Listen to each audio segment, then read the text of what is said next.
Good morning, good afternoon, good evening, good whatever, wherever you find yourself. Welcome to another episode of IoT Tuesday with yours truly, Samuel Adjani. We do this every Tuesday.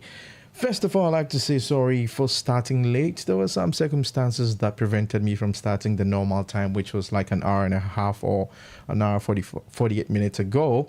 But hey, the show must go on, so we're trying to make it happen for all of you. If this is the first time you're joining us, please do well to subscribe to the channel. You know, it helps us grow the channel and give you more interesting stuff for you to see. Well, what can I say? If this is your first time, this is IoT Tuesday with yours truly, Samuel Adrani. So in today's episode, we're going to be talking about everything LoRa and LoRaWAN. Yes, pretty much everything LoRaWAN. So if you are curious about what LoRa is, what LoRaWAN is, that is what we'll be talking about today. And you know, before we get started, we need to go take our own touch. When we get back, we're going to jump into all the interesting things about LoRa, what it does, what we can use to do, what we can use it to do, and all stuff like that. So stick and stay with me. We will be right back for more LoRa fun.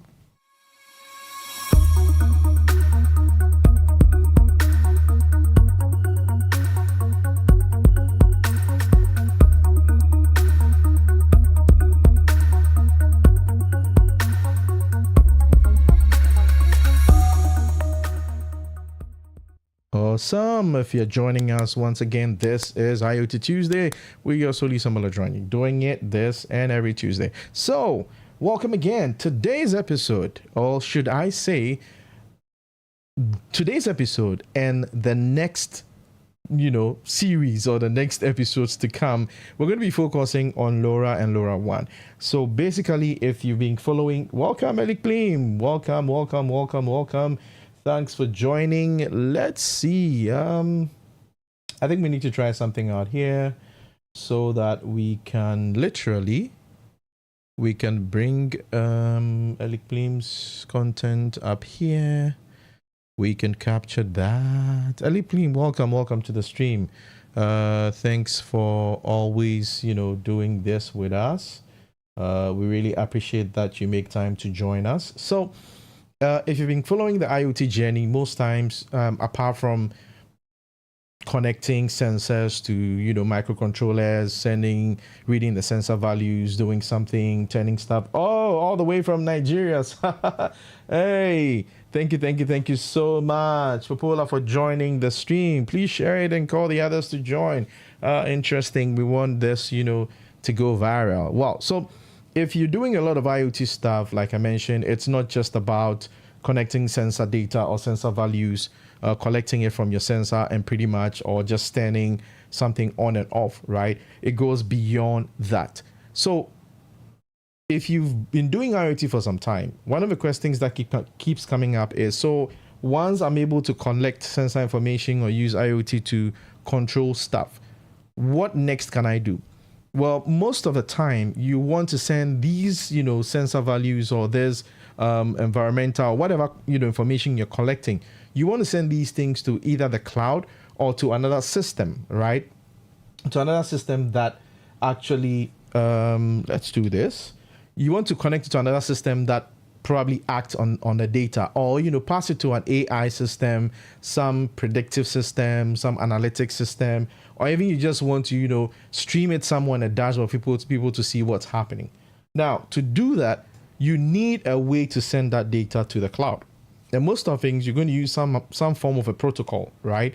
So example of common protocols or means of communication that is used on IoT setups is either using Wi-Fi to, connect or send the data. You're using, in some cases, GSM to as a means of communication.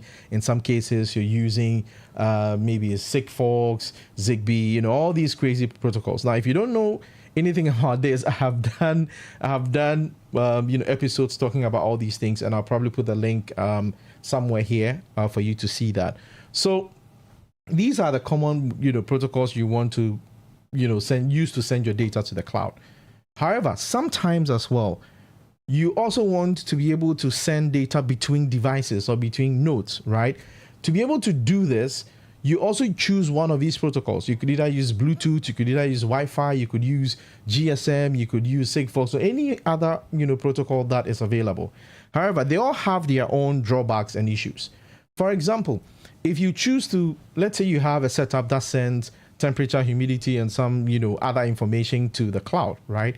You would probably want to use a GSM module, right? A GSM module is a piece of IoT or a piece of hardware that takes a SIM card, be it eSIM or physical SIM card, that takes that that's connected to your platform, and then can use that as a means of sending your data to an endpoint or to the cloud. I think I have a couple of I have a board here that I can show. And don't worry, today I'm going to show you a bunch of boards and a bunch of how do you call it, devices that allow you to do a lot of these communication stuff. But the focus of today's episode and subsequent episodes, we're going to look at LoRa. So I have here the node carrier for a company called Blue Wireless, and disclaimer: everything you're seeing here is not sponsored. Everything you're seeing here is purchased by the channel and used by the channel. I mean, it's not a how do I call it? It's not a paid review or anything. It's everything is purchased by the channel, and we're using it on the channel to do stuff. So this here is a Blue Wireless. It's actually, this is the node carrier. This is a communication board, and that has an MCU as well. So this means that I could take one of these little note cards, as they call it. This is a note card. This is a Wi-Fi note card, as you can see from the bottom right. This is a Wi-Fi note card. So you could use a Wi-Fi note card. So in this case, so something like this. Let me show you this. So the Wi-Fi note card will go in that way, right? Or if you don't want to use Wi-Fi, right, and you want to use LoRa, and we'll talk about, I'll come to details of LoRa. I just want to show you a few things, and then we can get into what LoRa is. And I'll try as much as possible not to bore you with all the craziness of LoRa, right? And then here you can see another note card, which is the LoRa note card. So this is the LoRa module note card, right? So the same way, if you're using the Blue Wireless note card carrier, is the same thing here. Let me just put this and then show it to you. So that'll go in this way, right? And then what this means is that now this board is LoRa ready, and you can use this board, connect all your sensors or your peripherals to it, and use LoRa to send the data, whether you are sending it to the cloud. And for the purpose of this channel and purpose of the show, we will be using the Microsoft Azure IoT services and the Microsoft Azure cloud. So if you wanted to send data, you could use that. Now with that out of the way, so enough talking about LoRa. So the question is, what is LoRa? So LoRa is and I'll try to break it down into the layman's and definition of what a LoRa is. So there are two things. There is LoRa and there's LoRaWAN, right? LoRa and LoRaWAN. Now, LoRa itself is just a wireless modulation technique, right? And I won't bore you with the critical details of what it is, but it's basically a wireless modulation technique, right? Which is derived from something called the chip spread spectrum, right? Now, simply put, the concept of a chip spread spectrum, right, which is a way of encoding data in radio waves, right? This is where your physics coming in radio waves. Now, it's similar to how dolphins and bats communicate, right? So kind of like send simple pulse, through, frequency modulations, right?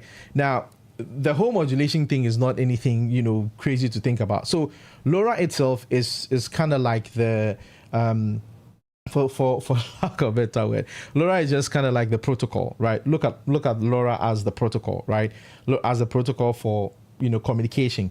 Then LoRaWAN is more or less like a media access control. It's kind of like the network, right? So if LoRa is the protocol, LoRaWAN is a network you create, using LoRa devices and LoRa gateways, right? That's the simplest, barest minimum. Now, one of the good things about LoRa is that because of its, long range, right? Long range, capabilities, it is good for transmitting, small chunks of data, small chunks of data with low bit rate over a long range, right? So I'll show you very soon in some pictures for you to see. You realize that LoRa has a wider coverage compared to using Bluetooth or using GSM, right? So if you compare it with Wi-Fi, Bluetooth, or even Zigbee, right? LoRa has much more, a longer range, and is suitable for doing a lot of, distributed mesh network stuff. And we'll see examples of these things as we move on. So LoRa can be operated within the sub gigahertz, that's either, so there's 915, 915 megahertz and 868 megahertz. Now, there's also 433 megahertz, right? Now, if you are in Europe is usually in the 868 megahertz, and most of Africa, also use the 868 megahertz, but in the US is 915. And please, even though it works in a spectrum that is unlicensed, please make sure that you refer to your country's regulations when it comes to wireless devices to be sure which spectrum is, you can use. However, LoRa is working in a spectrum that is unlicensed, so it's literally or technically free to use, but make sure that you're complying, with your country's regulations on that. Now, let me share a little picture with you, and that would, let me take you here. And let's make this big. Oh, this is interesting. I think if we do this, so let me know if you can see the screen. Just give me a thumbs up or something, and then we can talk about it. Now, so what you're seeing on the screen right now is a graph that is, designed to show the bandwidth and the range, right, of the three most common connectivity protocols for IoT. And please feel free, to drop, your questions, right, so that we can answer them. Feel free to drop your questions, and forgive me, I'm also streaming and making sure the chat is getting or going on right there. So if you look at this, this picture, right, on the spectrum of, and thanks to the Things Network, credit to them for this picture, better explains what I'm trying to talk about. So if you look at the bandwidth versus range for Bluetooth, low energy, Wi-Fi, cellular, and LoRa, you can see the difference is quite clear. So if you look at it, where on the range side, the low and short is, say, your 0 point to your starting point, and on the right side is the long range, and then up is the high in terms of bandwidth you can send, right? Now, so if you look at it, LoRa is sitting in a sweet spot. Why am I saying that? So LoRa operates from between sending in the range of short all the way to a long range, right? So things like sensors, actuators, low power and low cost. And I'll explain a couple of things for you to understand. I'm doing this so that when we start to implement our solution, which I will draw your attention to right after I get all this, theory thing out of the way, because I told myself we want to get the show very as hands-on and practical and project oriented in this season. So if you look at LoRa, so LoRa has a wider range, right, all the way from the shorts to the long range. And then in terms of bandwidth, and bandwidth is what is the amount of data, right, amount of data that you can transmit using LoRa. If you look at it, LoRa is kind of like in between. It's from low to in between, not high. So you can't send like a whole video data set using LoRa, right? That doesn't mean that you can't send video at all, right? But you probably would have to, send it in chunks and rearrange it, or, serialize it back at your server to, but then it is ideal for, between, low to mid-level byte data. Then if you look at Bluetooth, so you realize that Wi-Fi and Bluetooth, video, voice, consumer IoT, those work in the short range, right? In the short to almost in the mid, but not, fully in the middle. However, in terms of bandwidth, they have a higher bandwidth capability, so you can send, large videos. And thanks to, all this advent, Wi-Fi 6, on all this, really recent and, packed, Wi-Fi how do you call it, standards like, Wi-Fi 6 and all that. They make it very easy to send high bandwidth stuff. So voice, data, video, and consumer IoT. Then if you look at cellular, right? Cellular is, pretty much operating not in terms of the range. It's not short range. It's like almost from a little above short range, almost all the way to long range. But it also has its, its own range in there, right? So if you look at this, LoRa is the most preferred as of now. LoRa is one of the most preferred, communication protocols for serious IoT infrastructure, as you may see it. So that image pretty much gives us some understanding of what, where LoRa falls when it comes to the bandwidth and the range, right? Now, let's take a look at, while I'm saying it's awesome, right? So ultra low power. Now, trust me, some LoRa devices can last up to 10 years on a single cell coin battery. And when I say single cell coin battery, I mean, those round flat buttons that are in watches and devices. Yes. Ultra low power, that is how, ultra low power devices, especially LoRa, can last on that for about 10 years. So think about it. Again, it's long range, right? You can receive, I think the farthest about, was it 15 kilometers? But you can transmit data, right? Transmit and receive data with LoRa over 10 kilometers, ideally in rural areas. And they say in rural areas because of, if there's no obstruction. Obviously we know that communication, if there are attenuation, buildings, concrete, glass, all those things affect, transmission. But in rural areas where you don't have a lot of these obstructions, attenuations, you can go 10, 11, 12, 15 kilometers, right? Good coverage. In urban areas, right, where there are dense, like where the skyscrapers and all that, if you find a good spot, you can do between 3 to 5 kilometers. But even that, it is all about the placement of your gateways, which we'll talk about pretty soon. Now, again, I mentioned that LoRa is license free. Right, so the spectrum is a license-free spectrum, and you don't need to have to pay anything for the frequency. But again, please make sure you check with your country's regulations to make sure you can use it. LoRa also can, determine the location of your end devices, because you can use triangulation, because geolocation, right? Because your gateways can do that. You can use it for public and private deployment. It has end-to-end encryption. It's very low cost, right? And the ecosystem is huge. A lot of community using LoRa. Now, what are some of the use cases of LoRa, right? Don't worry, I'm talking a lot, but we'll move to the bench pretty soon. So a lot of use cases, vaccine cold chain monitoring, smart farms, water conservation, smart bikes, smart waste bins, airport tracking, cattle herd, LoRa in space, right?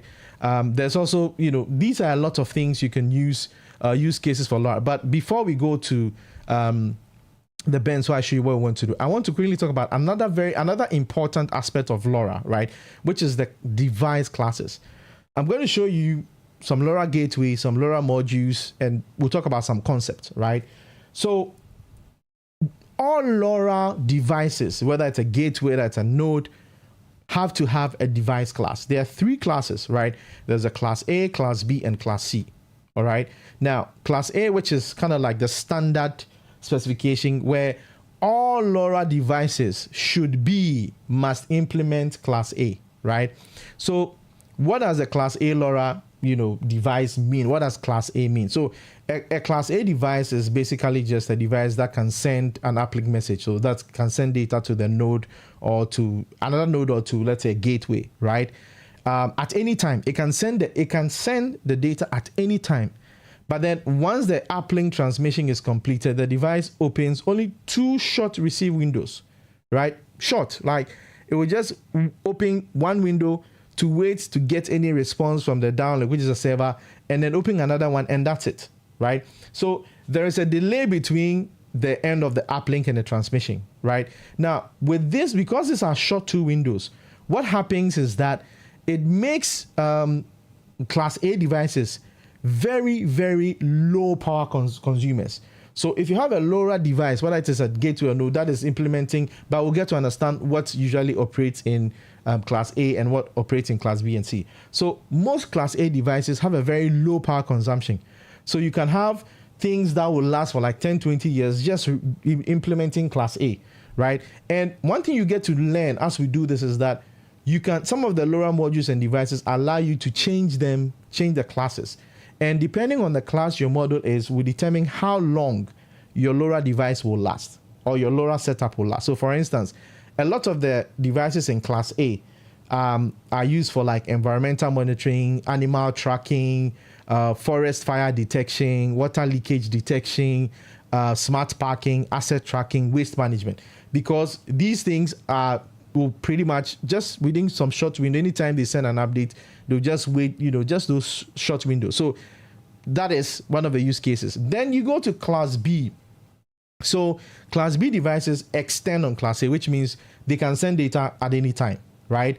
They can send, but they periodically open their window to receive what we call ping slot. So in this case, they broadcast the message, right?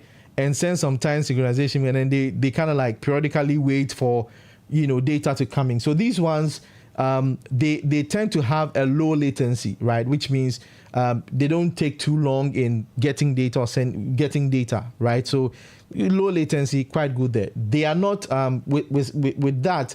They are not as power efficient as the class A ones.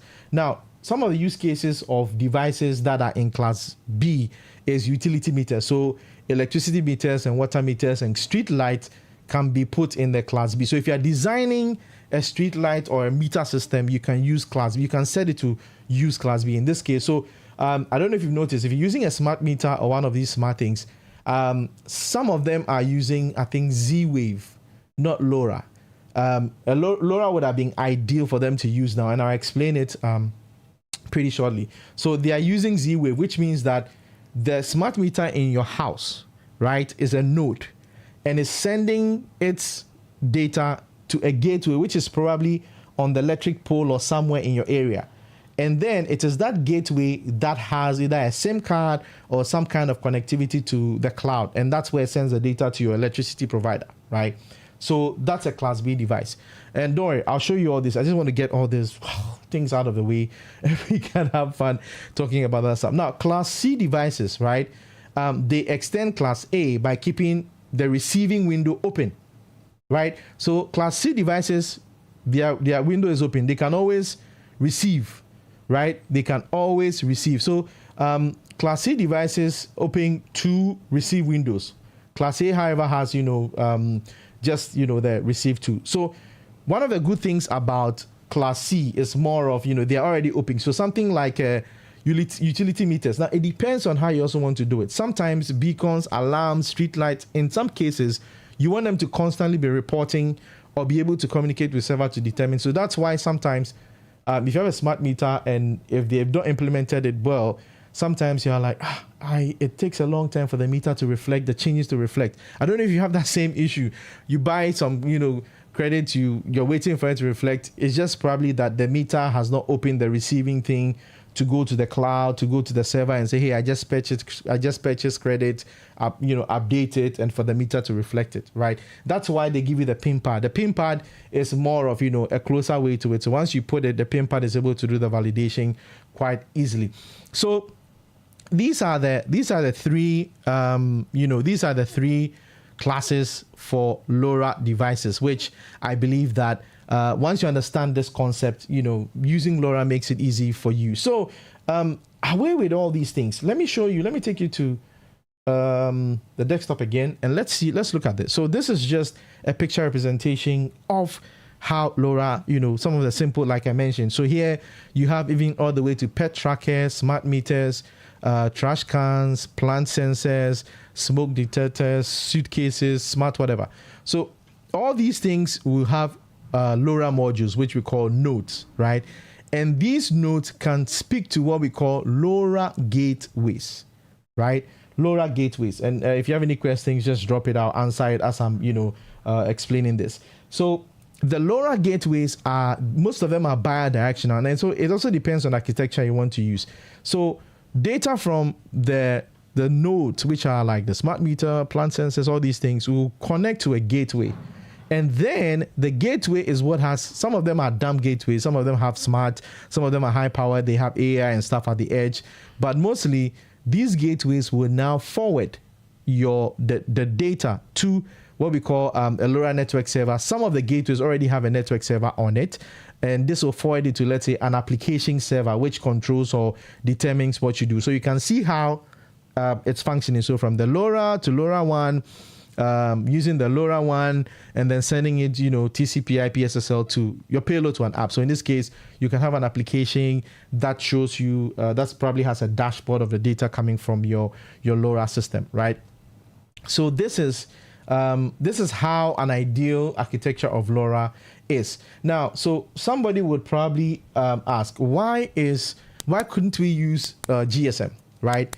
Now, you see all these items: pet tracker, smart meter, smart bins. Imagine you're deploying hundreds of them. Now, that means that if you're using GSM, that means that all these nodes or devices will need SIM cards. Whether it is an eSIM or a physical SIM, they will need SIM cards. And that would be a lot to manage. Then you have to do SIM management, right? That is not ideal.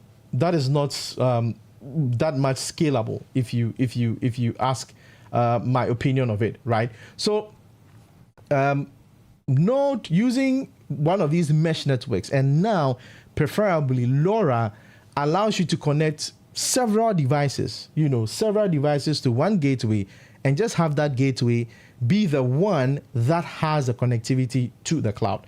So like I mentioned earlier on, and if you're joining us, thank you for joining. This is IoT Tuesday with Samuel Adrani, and we do this every Tuesday. And please make sure that you subscribe to the channel for us so that we can grow the channel as we move on. So initially, I mentioned that we're going to be seeing, for the next couple of episodes, it's going to be project based. Now, I've introduced you to LoRa.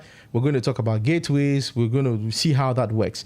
For the purpose of the series, right, which will probably be the next 2, 3, 4 series or episodes, we will start by connecting sensor information using what we know, collecting them using LoRa, right? And then just collecting them. And then we'll see how we can use the LoRa modules to send data between two LoRa nodes. So sending data between the two nodes, and then we'll migrate from sending data between the two nodes to a gateway, right? And then from the gateway, we'll now migrate from sending the data from the node to the gateway to the cloud. In this case, using Azure IoT Hub and all the other IoT services, and we'll pipe it to probably Microsoft Fabric, into Power BI, and maybe into some Power Apps. So I'll see how we can connect all these things. And at this point, if you have any questions, please drop them, and I'll be sure to answer. So now let's go to the bench. Let me introduce you to a couple of things, right? So we talked about the LoRa, how do you call it? The LoRa gateway, right? Now, before then, let's push all these things here, and then we'll talk about how the gateways are. Now, you can either purchase. I think let me explain this this way, and then I can go to the bench and explain stuff to you. So let me show you the first. So this here, it's a Userlink LoRa gateway, right? This is one of the old modules. It's a UG85, and this one has Wi-Fi, GPS, and you can see LoRa at the top. So you can see them here. You can see the LoRa antenna here. There's a GPS antenna, and there's a Wi-Fi and LTE antenna, right? So I can connect them. And if you look here, at this point, under this hood is a SIM card. So there's a SIM card slot here, right? And it also has there's a power and then the network connectivity. So this is a LoRa gateway, right? This is an indoor LoRa gateway. Here, this is an indoor LoRa gateway. So if I set this up, I can now have devices like an ESP32 connected to a LoRa module, right? So LoRa modules are basically IoT component or modules that allow you to add LoRa connectivity to your devices. I'm going to show you 3 types of LoRa modules, right, that you can use. 3 types. So let me bring all of them here, and then I need guys, I need a better camera for my bench. I just realized that if I put stuff on my bench, it's not that clear. So I need to figure a way. Producer, if you are watching, please, we need a camera. We need a much clearer camera for the bench so that we can get a lot of stuff coming. So yeah, please come on. That's why we need you guys to subscribe to the channel so that as we grow, we can get some of these things. But let me show you quickly. So this one here is a LoRa module from Seed Studio. It's a LoRa module from Seed Studio. This is the E5 LoRa module from Seed Studio. And here you see is the groove here. This side is the groove connector. So this one uses the groove connector, makes it easy for you to connect. So if you have any Seed Studio set, and I don't know if you don't know what the Seed Studio, I'll put the link here. It's just a very simple way to create IoT solutions, prototyping without having to solder and even use a breadboard, right? So if you have a solution and you want to make it LoRa enabled, so for instance, if I take you back to, let's take you back to the desktop. So for instance, on the left side where you have a pet tracker, trash, smart meter, smoke detector, right? So assuming you're building a custom smoke detector and you want it to be LoRa compatible, right? So after using your sensor, so I'll show you this here. There is a gas sensor. So this is a gas sensor, right? This is a gas sensor. So maybe to detect smokes or some other gases. Now, I could now use just to demonstrate for simple use cases. So now I could, let's say now what you're seeing here is an ESP. There's an ESP32 and the gas sensor, right? So if I want to make this setup here LoRa compatible, I will add either this one, which is the E5 from Seed Studio. This is one LoRa module, or I can use this one, which is the RA02 LoRa module as well. This is another one. Or I can use my favorite one, which is the RAX. Yeah, which is the RAX RYL. So let me just put this here, just as a form of illustration. All right. So you see this setup. So this setup now has an ESP32. Don't worry, this is just So this setup has an ESP32. And has a gas sensor. And now let's say the ESP32 is going to read the gas sensor data and then use the LoRa module on it to send it either to another LoRa module or send it to a gateway. All right. So the modules so far that I have shown you, these are the three modules. We have the E5 from Seed Studio, and then we have the R02, right? And then my favorite, this one, which let me hold it well so you can see it. So there you go here, which is the RYL, right? The RYL R898, right? So these are the three LoRa modules that allow you to add LoRa connectivity to your project. Okay. Now, and I've shown you the gateway. So I mentioned that you can either purchase an off-shelf gateway, right? So this is one of the indoor gateways. You can either purchase this off the shelf. This is an indoor one, and so use it. So in this case, this setup will now send the data to this gateway, and then this gateway could probably be connected to the internet, and that is the one that will send the data to the cloud. Now, that is one way. One way if you want to create a gateway. Now, if you probably say, I can't afford the gateway, or I don't, I can't. Now, you can also use something as simple as the Raspberry Pi, right? So you can also use the Raspberry Pi, and then any of the modules that you have to create your own gateway, a single channel gateway, right? You can use that. So your own, you can use a Raspberry Pi and any of the modules to create a single channel gateway, right? So that is the second option if you don't want to use a gateway, right? I also have here the Seed Studio LoRaWAN dev kit. So you can see here there. Let me actually bring it to the bench so that I can open it up and show you what's in there. So if you open it up, and this is connecting to Azure IoT, which is what you're going to see for the next set of series, right?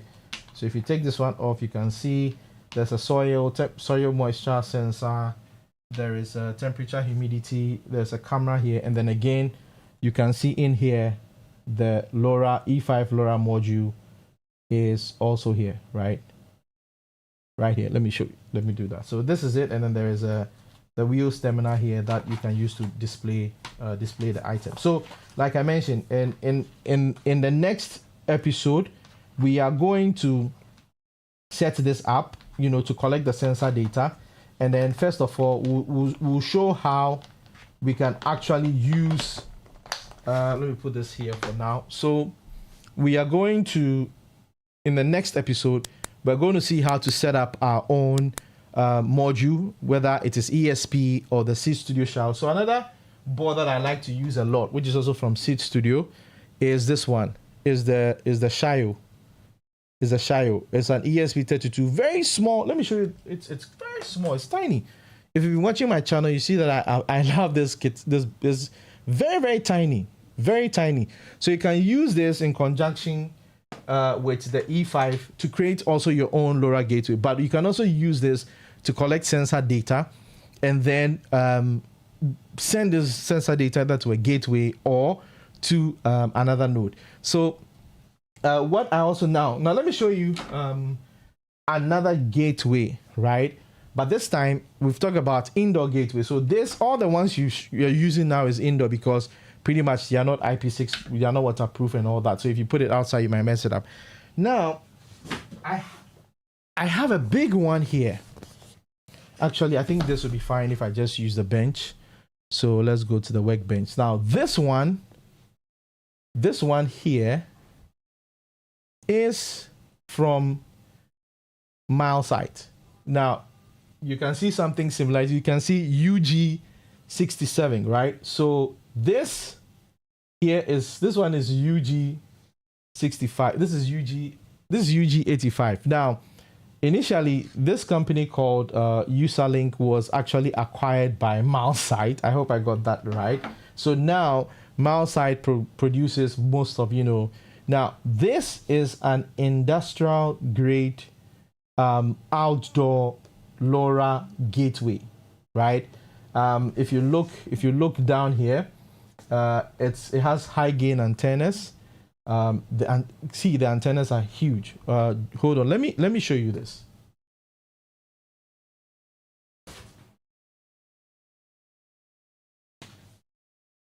So I'm going to switch to the main just to show you the antenna. Now, just to give you an idea of how big they are. So look at it. This is the antenna in there. So let me open it.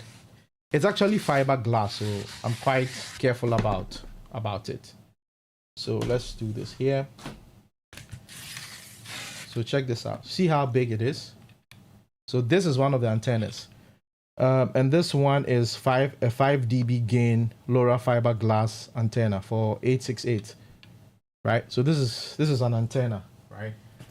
So let's keep it safe. Yeah, we're using this to do a deployment. Unfortunately, my team says that I don't have the permission to talk about our project.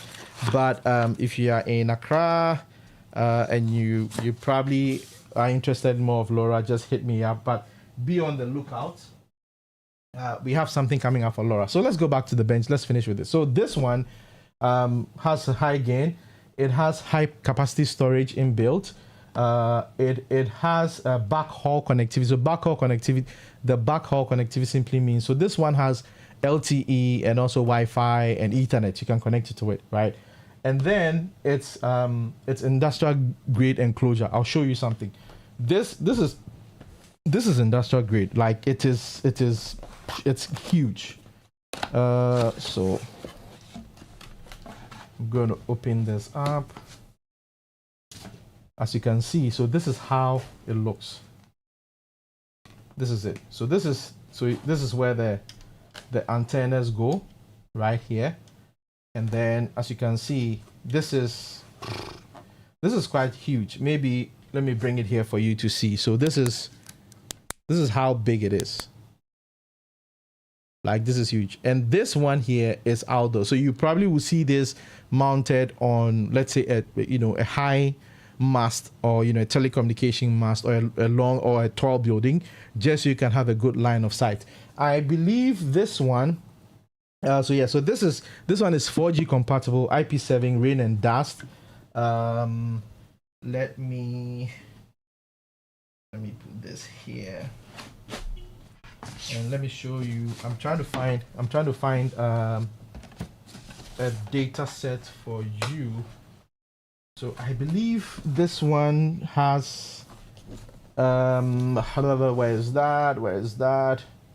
I'm trying to find the information. Okay, anyway, nothing to worry about. So this one is high gain, long distance. I think you can do about 11 to 12 kilometers on this one. So what this means is that if I put this in a very good place, yes, it's heavy, Eliclim. It is very heavy.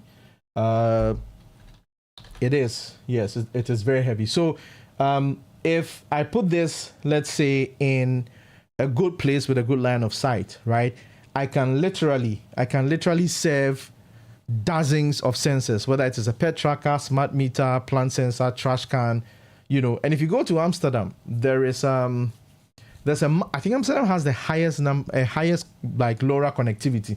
So imagine if there's a network of LoRa devices, right? It means that there's going to be less usage for SIM cards for IoT smart devices and more of these things, right? Amazon is also doing something called the Sidewalk, which is some kind of it's a patented solution, but also leverages on some mesh network that allows you to control your devices even if you don't have internet connectivity, because most of the Amazon devices are Sidewalk compatible. So that's what mesh has. So that's kind of like the example. Those are the examples of the gateway. So either you get an indoor, you get the big one, which is the outdoor one, the industrial one, or you build your own with either an ESP, or you build your own with how do you call it, with a Shire or anything. Now, so what next? Now we've talked about LoRa, we've talked about the spectrum, we've talked about the classes, we've talked about the gateways. So now what next? So because I have, I'm trying to make the show very hands-on and practical. What I'm going to do in the subsequent episode is that, first of all, we're going to connect any sensor, right? So for the purpose of hands-on and practical examples, I brought a few things here. Let me bring them out, and then we will check them. All right. So the first one here is, let me close this so that I can show you this. And let me just, let me know if you have any questions. I'll answer them. Okay, so this one here, this is the MQ7 sensor. Usually it's written on the side. Yep, there you go. So this is the MQ7 gas sensor, which is a simple carbon monoxide CO2 sensor, right? So you can use this to sense CO2 concentrations in the air. So but most of this used indoor, right? You can use this to sense, and anywhere from 10 to about 500 parts per million, you can sense the concentration of CO2 in an environment, right? So this is one sensor. And then I also have here the temperature and humidity sensor. This one is DHT11, but this one is from Seed Studio. You might have seen this one. So this is the Groove version. It's either this, or where's the other one, or one like this, which has your regular cables, right? So, or this.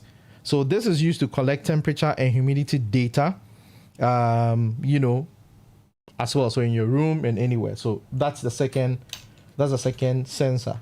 And then this here is the laser. This one is the laser PM2 sensor, right? So this is used to actually detect or count particles from, I think, PM2.5, PM5, and PM10 particle count in an environment or in an area, in a place, right? So this can actually check, your air quality. Simply put, this can check your air quality in terms of particles and stuff like that. So with these three sensors, I want us to try something out, right? So what I want us to try out is basically, we're going to create 2 nodes, right? So let me bring this here. So I already showed you one node, right? Which would be, where is that? Where are you, my beautiful friends? Come here. All right. So this is going to look like one setup. Okay.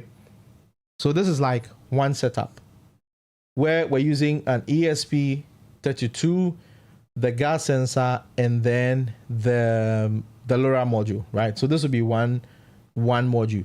So ESP32 read the gas sensor information, okay, and then use the LoRa to transmit it. So for the next episode, we will just try to do simple LoRa to LoRa device. So the second part, which maybe we should use, I think I should get an LCD, right?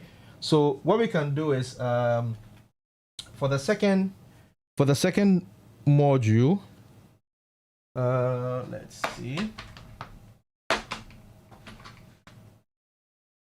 I have a bunch of God.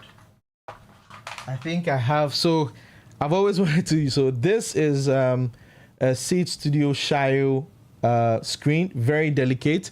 It's a 1.28. It's a touch screen, 240 by 240 pixel with real-time clock. It's a screen. It's an LCD, right? It's a touch screen. So what we're going to do is we're going to use. So for the second module, we're going to use so that at least we can see how this operates. For the second set, so I'm going to use Seed Studio for the first set, and then ESP and a generic LoRa thing for the second set. So for the second module, we're going to see how to connect this ESP, so the Seed Studio Shio with the E5 and then a Shio screen, right? Now, so what we're going to do is that our first module, which is the ESP32 and the gas sensor, will read all the gas information and use this LoRa module to send it to this second LoRa setup, which is just going to read, which is basically just going to, display the value on the LCD. All right. So that would be the setup. That would be one setup, right? And then I would show in another episode, right? So that is going to be the next 2 episodes. Something like this, almost in a similar fashion. I want to show you how we can also use LoRa in control, right? So the next example here would be, I think we can still use our ESP32. So the next example would be this, where you have another ESP32, the LoRa module, and then you have this traffic light LED, red, yellow, and green, right? That's one. And then we're going to have the next one, and again we can decide to use a Seed Studio, whichever one, I don't mind, or we can still use I'm trying to get these things in the hole. Give me a sec, guys. All right, let's do this. Okay, so in the second one, I have these cool buttons. Let me put them here. I don't have for yellow, but there you go. Let me pick this up.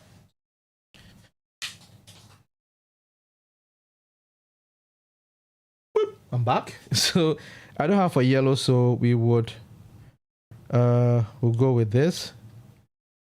I'm going to just connect it like this.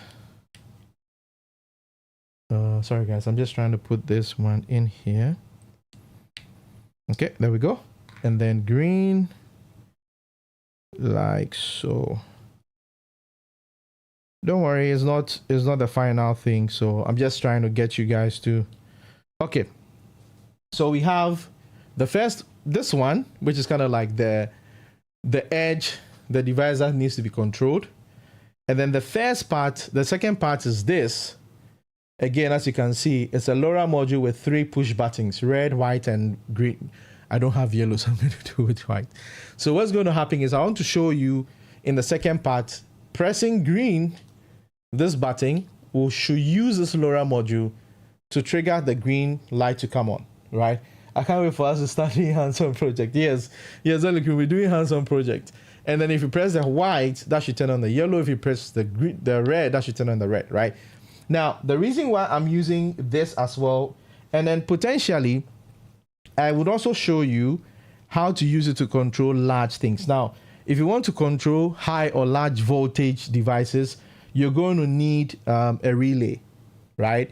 So we can update another module, or we can simply maybe use the same one. And again, like I said, forgive me. I'm just using this to demonstrate, because we know. So you can have something like this where the relay is connected to a fan or a high voltage thing.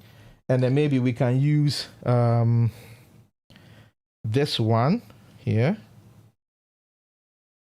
Good. And then maybe we can use the blue button to control that relay. So now the blue button will control the relay on this one to turn, a high voltage thing on. Now, once we are done connecting using one LoRa node to communicate with another LoRa node, right? The last thing that we will do is now letting these two nodes speak to a LoRa gateway, right? And by default, we're going to set this one up so that the devices will send their data and commands to this gateway, right? Now, I'm going to set up this gateway to connect to Microsoft IoT Hub, and then it will send the data to the cloud, right? Then we will see how to send cloud commands to the gateway, and for the gateway to send it to the LoRa node. So in this case, you're like, ECG has detected an issue with your meter and needs to shut it down, right? We will simulate something like that, where the cloud will send a message from the cloud will send it to the gateway, and the gateway will push it down to the node. So in the next 4 or so episodes of IoT Tuesday, is all going to be straight into it, said hands-on fun. I need to get my camera sorted before that, so that, because a lot of the things are happening on the bench, so we need to get that sorted, but don't worry, we'll figure that out. So next week, we're going to start with the first one by building the temperature, humidity, and gas connected to the ESP32, reading that data, and also setting up the SHIU to receive that data. Now, I would encourage you to subscribe to the channel so that when we release the videos, when we start, you'll be the first to know. Because what I want to do is that we're going to create a GitHub repo, and then the code for what we are using, you can find it there, download and try it out. I might be using the C Studio, but you can do the same thing with your ESP32. The only thing you need to do is probably get a LoRa module, right? So just as some people got the MX chip in when we started the show, I'm trying to make some arrangement, and maybe another set of 5 people will be giving at least 1 or maybe 2. I don't know. It depends on the amount of sponsorship I get. We can give about 5 people 2 LoRa modules, right? Whether it is E5 or the Ray RX ones, we can give, at least 5 people 2 each for them to try their setup. However, if you don't have it and you want to do hands-on, I would encourage you to join our IoT, AI, and DIY user group, where we'll get to do some of these things practically in our monthly in-person meetup. So that is what we have decided for the show and the user group going forward. A lot of the things we'll do on the show, we will transfer and transition them into the physical meetup. So if you're in Accra and you want to do hands-on stuff, you don't have the components, you don't have boards, but you want to practice, please make sure that link to the IoT user group. Yes. Okay, I'm going to do that right now. But at the end of the stream, I put the link to my direct WhatsApp channel there that you can join key. So I'm going to do that right now. Actually, let me do this. Let me see if I can. I'm going to put the QR code to join the WhatsApp group now. Again, don't forget, if you have not subscribed, you don't stand a chance of getting the kit. It's as simple as that. We're able to do these things based on how do you call it, based on support from most of the things we're doing ourselves.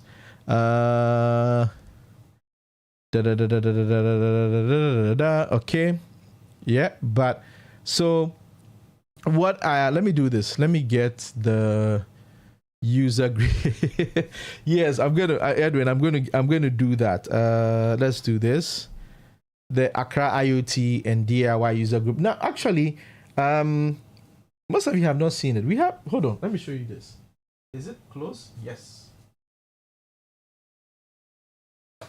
No, man, it is heavy. It is heavy. Where is that? Where is the goodie bag?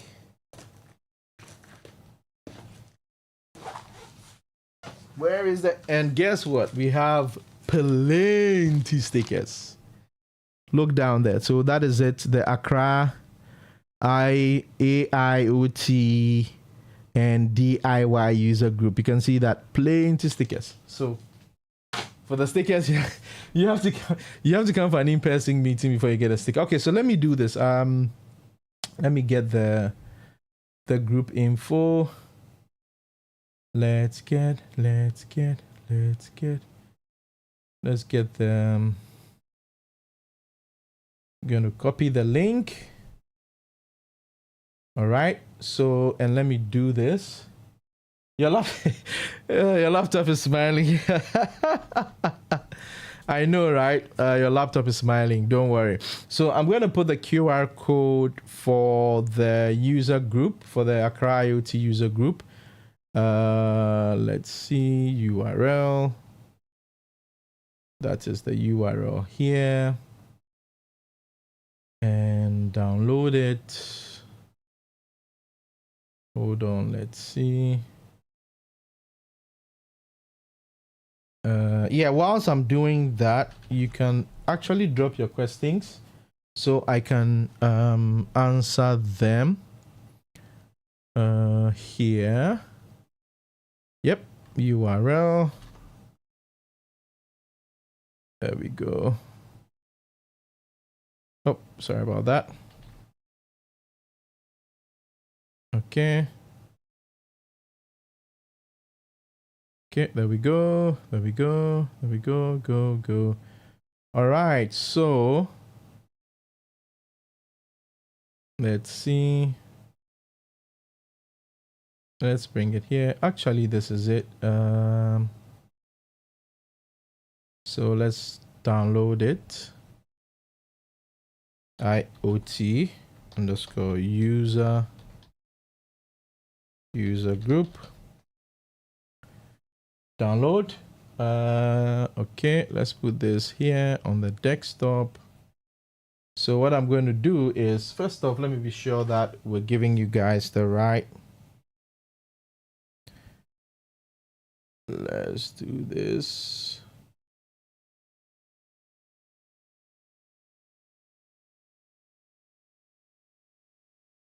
Yeah, I'm trying to make sure that the QR code is actually showing. Okay, so let's do this. The LoRa coming to compete with Azure. No. So just a sec here. Hold on, Eddie. I'm going to set up maybe about some 2 minutes to explain that. All right, so that everybody. Okay. All right. Cool. So this is the URL. Let me do this. And let's do this. Let's move this here. So I'm going to show the screen for a sec. So feel free, get your cameras out, scan this. Yeah, there you go. So this is the QR code for the user group. So let's see. I'm going to do something right here. So let's see. I'm going to do something right here. All right. So,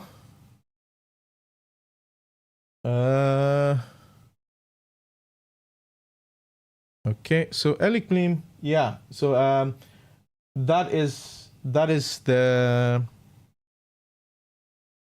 Let's go here.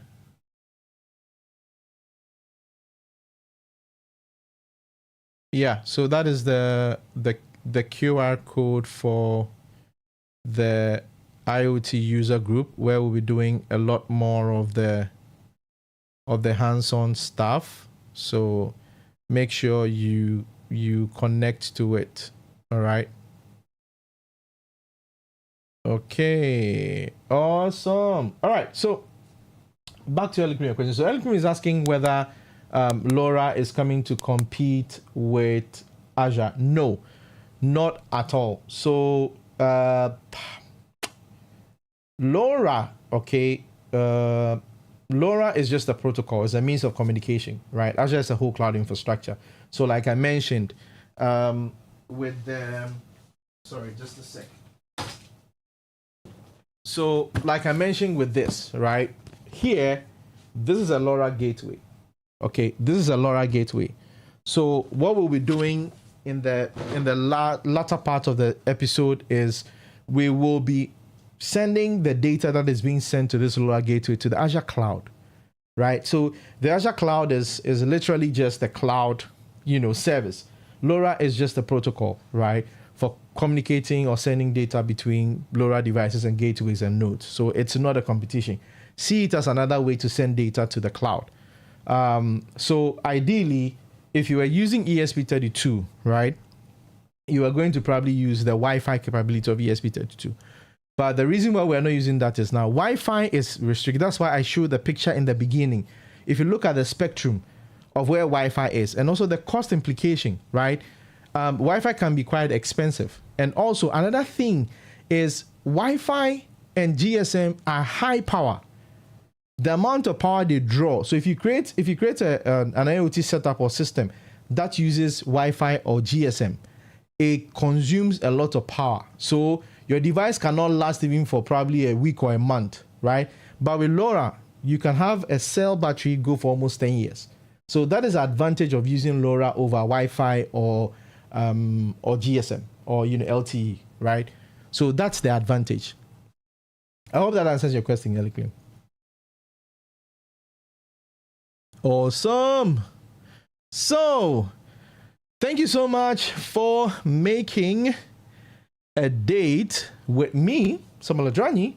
Like I said, please make sure that you are subscribing to the channel if this is your first time, so that we can grow the channel, learn together, and make some amazing projects. If you like this, don't just be greedy. Share with your friends, your classmates, your work colleagues, even your enemies. Share with them so that they can get something to do and stop hating and being enemies. So if this sounds like something you want to do, make a date with me next week Tuesday for another dosage of the IoT Tuesday show. I remain yours truly, Samuel Adrani. I will catch you next week. If you have any questions at the end when my thank you scene comes, You can also scan that QR code and actually join my personal WhatsApp channel where I post updates on pretty much everything I do as well. So thank you so much for joining today's episode.